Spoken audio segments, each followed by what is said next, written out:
À la une, de nombreuses femmes mettent le mois béni de Ramadan à profit pour renouveler leurs ustensiles de cuisine. Ceci dans le but de donner plus de joie aux jeûneurs lors de la rupture. Parmi ces ustensiles, le thermos occupe une place de choix. Le stade malien de Bamako s'est qualifié pour le top 8 de la phase finale de basketball à Kigali, au Rwanda.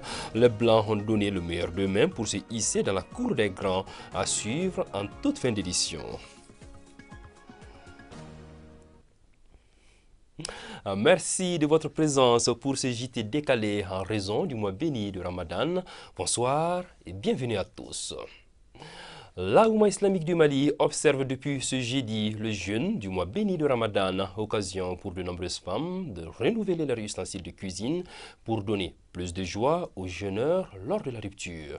Parmi ces ustensiles, le thermos permettant de conserver la température de votre aliment occupe une place de choix. Ce mois béni est donc un tremplin pour les commerçants spécialisés dans la vente de ces articles de faire de bonnes affaires. Aminata Zoumanasako.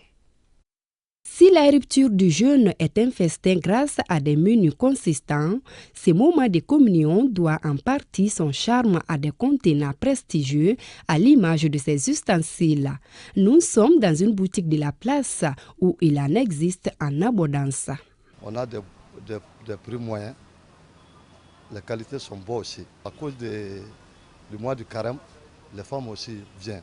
On a beaucoup de qualités pour le mois de carême. Les femmes sont très satisfaites pour nos marchandises. Parmi ces ustensiles, le thermos occupe une place de choix, car conservant la température du contenu. Depuis quelques jours déjà, l'établissement a vu augmenter ses chiffres d'affaires grâce à ce qu'on pourrait qualifier de ruée vers ces articles. Les femmes viennent ici pour acheter des thermos, tels que thermos en eau et du riz. Et pendant le mois de Ramadan, nous faisons beaucoup de remises ici, tel que celui qui vient d'acheter des thermos. Plus de 200 et 300 personnes. Ça dépend du jour. Il y a certains jours, les clients viennent. Ça déborde même. On ne peut même pas faire quelque chose. De 6h jusqu'à 18h. Il s'agit là d'une tradition à laquelle les grands habitués, à l'image de ses interlocuteurs, n'attendent pas faire dérogation. Moi, de carême, il y a beaucoup de trucs, on a besoin de ça. Donc, comme ça abordable aussi ici, il y a des qualités ici. C'est selon vient le mois de carême. Je viens ici parce que c'est bientôt le mois le Ramadan. Je vais essayer de changer peut-être le style, quoi. Parce qu'ici, il y a de bonnes qualités. Chez Flaquet ici, c'est impeccable vraiment. Ainsi, cette mobilisation à la faveur des préparatifs atteste à suffisance l'engouement des fidèles pour le mois de Ramadan. Un mois qui démarre sous de bons auspices selon un constat. Il ne reste qu'à souhaiter un bon mois de Ramadan aux fidèles musulmans. Le réseau des femmes universitaires et enseignantes du Mali a organisé un colloque national de 2 jours sous le thème « Corps de la femme africaine, force et vulnérabilité, crise identitaire de la femme ».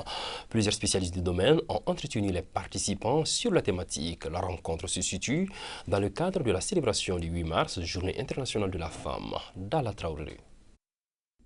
Le corps de la femme africaine, force et vulnérabilité, crise identitaire de la femme, c'est le thème de cette rencontre d'échange à l'initiative du réseau des femmes universitaires et enseignantes du Mali.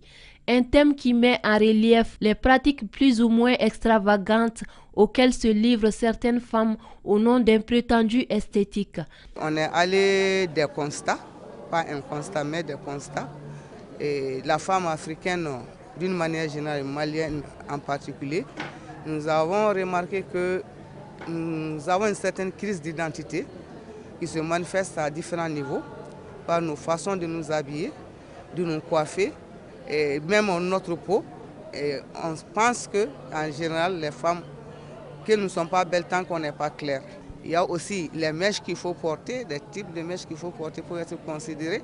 Il s'avère que Très souvent, les femmes qui utilisent ces produits et ces choses, leurs revenus ne leur permettent pas de le faire. Cette séance de débat s'articule autour de 5 axes stratégiques qui seront développés par des experts en médecine, en économie, en droit, en sociologie et en anthropologie. C'est un colloque sur une thématique qui est assez spécifique, la question du corps de la femme.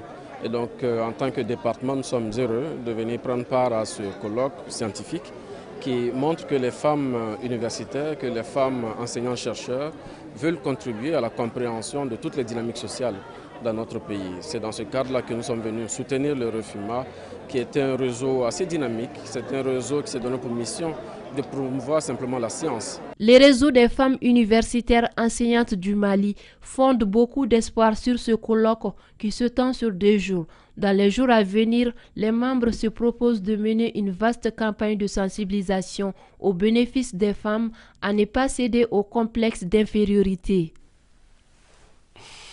Placé ici au Mali sous le thème « Femmes, actrices incontournables debout pour la paix, la sécurité, la cohésion sociale et la réconciliation », la fête du 8 mars continue de rassembler ce week-end. C'était au tour des femmes de Konebougou en commune 1 du district de Bamako de se regrouper pour magnifier la femme. La fête a été non seulement un moment de réjouissance, de communion, de retrouvailles, mais aussi de cohésion.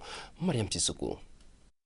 Dans la mouvance de la Journée internationale de la femme, l'association Mousso Benton de Konebougou en commune 2 du district de Bamako a bien voulu marquer l'événement. Une manière pour ces femmes de Konebougou de non seulement magnifier la femme, mais aussi de jouer sa partition dans la construction citoyenne. Les journées de 8 mars, au-delà de l'aspect festif, nous essayons aujourd'hui de capitaliser ça et d'évaluer le niveau d'avancement de la lutte des femmes. Donc c'est pour cela qu'aujourd'hui le chef de quartier d'ici, à travers sa fille, ils ont organisé une journée dédiée aux femmes pour voir un peu le niveau d'autonomisation des femmes, échanger entre nous et aussi donner des diplômes de reconnaissance pour les personnes qui se sont fait remarquer par leur activité. Créée en 2005, cette association œuvre pour l'autonomisation des femmes. Beaucoup d'activités ont été menées par la dite association. La mairie de la commune 2 promet d'accompagner les femmes de Konebougou dans la dynamique d'aider et de sensibiliser les autres femmes. Notre association a été créée en 2005. Ce sont nos mères qui géraient, mais à cause de l'âge et de la mort, c'est nous qui assurons la relève. Nous menons beaucoup d'activités comme la fabrication de savon. Nous avons des vendeuses et des maraîchères aussi.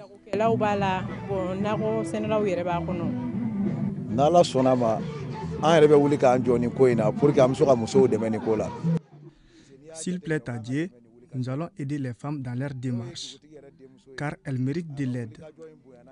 La fille du chef a énormément œuvré pour leur cause. Nos salutations envers elle et ses collègues.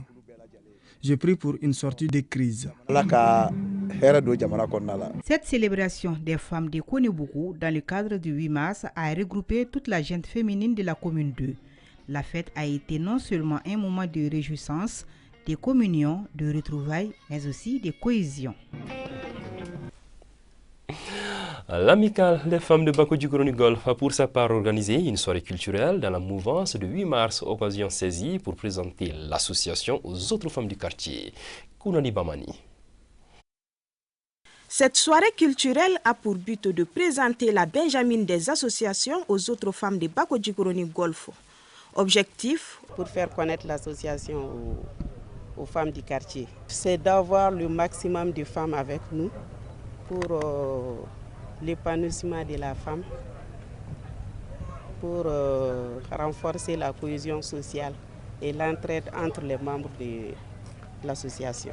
Selon les parrains, voir les femmes se regrouper est symbole de cohésion et on se doit de les accompagner. Cette commémoration de la journée du 8 mars est une occasion pour nous de témoigner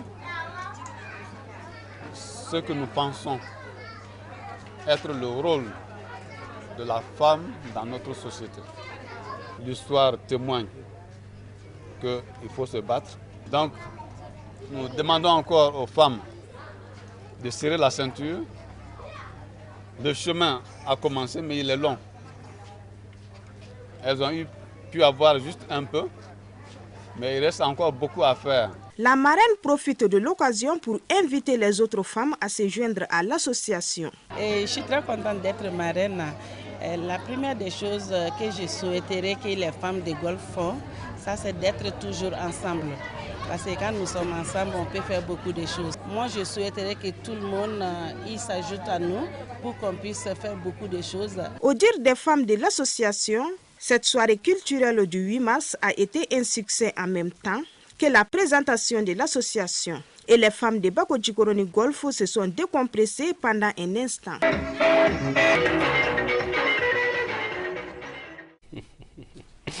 Journée culturelle, cette fois-ci à Manyambougou, organisée par le mouvement Yiriwa 223. La journée rentre dans le cadre de la réconciliation entre les différentes ethnies du Mali afin de consolider le vivre ensemble. Fatoumata Diallo. C'est avec le chant de l'hymne national du Mali par les instruments traditionnels qu'a débuté la première édition de la journée culturelle du mouvement Yiriwa 223. L'objectif de cette première édition est de maintenir la paix et la cohésion sociale entre les ethnies du Mali pour un peuple soudé et uni. Une journée marquée par des séries d'activités dont un sketch démontrant l'importance du cousinage à plaisanterie dans notre société. Nous avons eu l'initiative, moi et mes frères, 3 de mes frères, Moussa Tungara et Moussa Baba, de pouvoir, c'est-à-dire consolider, de pouvoir réunir le maximum possible des ethnies. Rien ne vaut que l'union. Personne ne vient dans le monde seul. Nous venons tous dans les mains d'une personne et nous repartons ainsi. Donc vraiment que la cohésion existe vraiment et puis la sociabilité. Au cours de cette journée, plusieurs plats traditionnels ont été mis en avant. Une initiative qui est appréciée non seulement par les participants, mais également par le parrain de l'événement. Je trouve que c'est assez intéressant.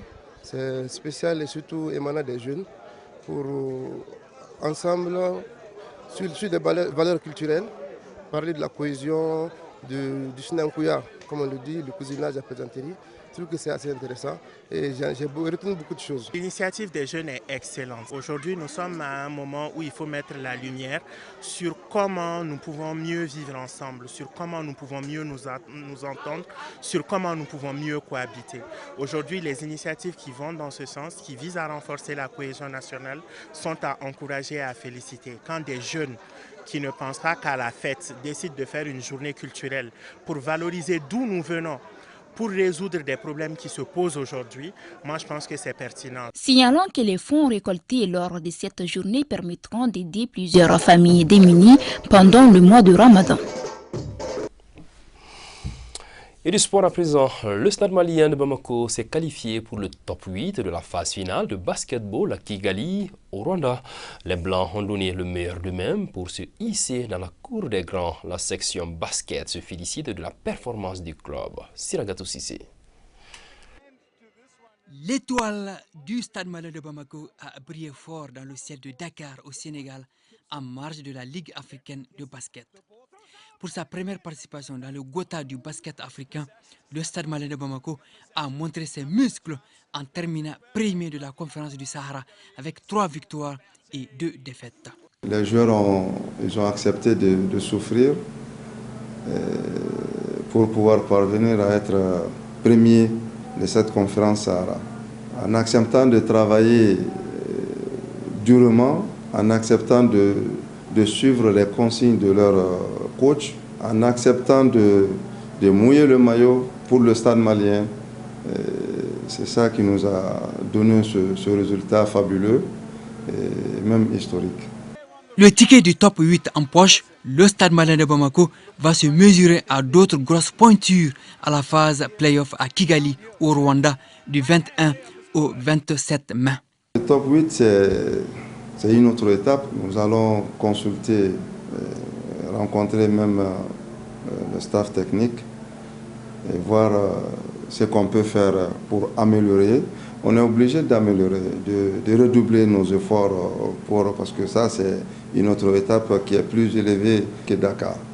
Donc, on va se préparer comme on a toujours fait, avec nos maigres moyens, je dirais. Si ce n'était pas la clairvoyance et l'abnégation de notre président et son implication, on n'allait pas être là aujourd'hui. Le Stade Malien de Bamako va désormais se concentrer sur le championnat national. Les Blancs ont 3 matchs en retard. La performance XXL du Stade Malien de Bamako est le couronnement des efforts du bureau de la section basket du club. Et puis, cette nouvelle de foot, avant de passer au point Covid, le Mali joue en ce moment au stade du 26 mars contre la Gambie en éliminatoire de la CAN 2023. Après 75 minutes de jeu, le Mali mène 1-0 grâce à Kamouri Doumbia depuis la 3e minute. Vous aurez les temps forts du match dans notre édition de demain, si tout va bien, Inch'Allah. Le point Covid à présent, ce jour 24 mars 2023, 5 cas positifs dont 0 cas non communautaire, 0 guéri, 0 décès sur 109 tests réalisés. Pour vous protéger et protéger les autres, suivez les mesures de prévention et faites-vous vacciner. Voilà, c'est l'essentiel qu'il fallait retenir de cette édition de ce soir. Merci de l'avoir suivi. Je vous donne rendez-vous demain, même heure, même plateau et avec le même plaisir. Très bonne soirée à tous.